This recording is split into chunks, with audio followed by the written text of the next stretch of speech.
Bonjour et bienvenue dans ce troisième podcast en français de chez moi.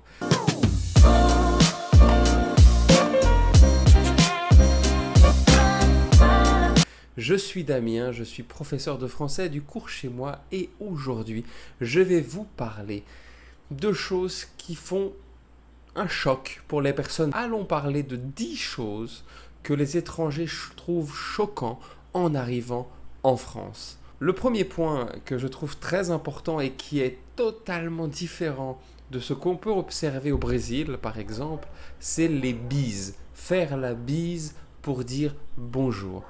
C'est vrai qu'en France, quand vous avez un peu d'intimité avec une personne, un ami ou parfois un collègue de travail, si vous avez une bonne relation, vous faites la bise. Et ça, c'est quasiment très choquant pour les personnes parce que, en fonction du pays, en fonction de la région, on n'a pas cette même habitude. Ça varie selon les régions. La bise est très culturelle. Vous avez des bises à une bise, deux bises, trois bises, quatre bises. Donc vous devez connaître la région pour pouvoir faire la bise d'une manière correcte. Deuxième chose, les pains et les baguettes partout. En France, on peut acheter du pain et des baguettes partout. Moi, j'habitais dans une petite ville de quelques habitants et il y avait 3 boulangeries, les amis.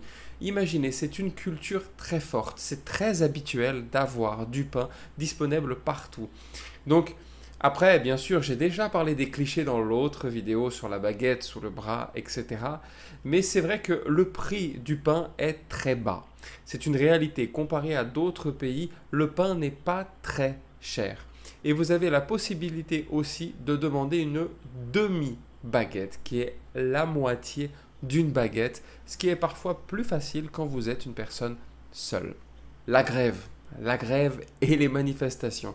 Si vous avez visité la France et que vous n'avez participé à aucune grève, je vous conseille d'aller voir comment ça se passe. C'est très commun, les grèves sont très communes. Ça fait vraiment partie de la contestation en France d'aller faire la grève. On a une vraie culture d'opposition. Ça, je vais l'expliquer dans une autre vidéo quand je parlerai de l'esprit critique étudié en France spécifiquement sur les manifestations. Mais ça fait vraiment sens d'avoir ces manifestations et ces blocages de trains, de métro, de services publics. Quatrième spécialité qui choque, c'est les repas très longs. Quand vous êtes au dîner ou au déjeuner, vous pouvez passer 1 heure à table, très longtemps à table, parce que ça fait partie du mode de vie des personnes. En général, quand vous mangez dans un autre pays, c'est 20 minutes, 30 minutes. Mais en France, vous pouvez passer 2 heures et en famille, beaucoup plus si vous êtes avec des personnes que vous appréciez. Vous pouvez passer toute la journée à table sans aucun problème. Ça, c'est une réalité. Cinquième point, la politesse. C'est une réalité, les amis. Un élève m'a dit une fois, Damien, j'étais perdu, j'ai été voir un policier, j'ai demandé où se trouve la tour Eiffel. Et le policier a dit, pardon, on commence avec bonjour, excusez-moi de vous déranger.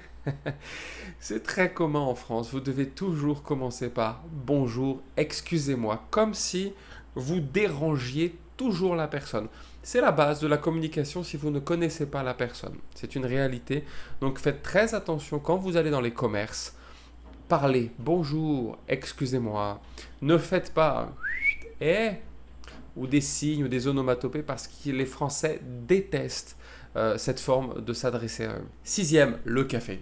Et le café, si vous attendez à aller dans un café et boire 1 litre de café comme à Starbucks, c'est mort. Ce n'est pas possible. Vous allez boire des expressos très courts et c'est la spécificité des cafés français. On prend des expressos très très courts. Donc si vous voulez un plus grand café, demandez un café plus long, allongé. Mais c'est pas aussi fort qu'un expresso.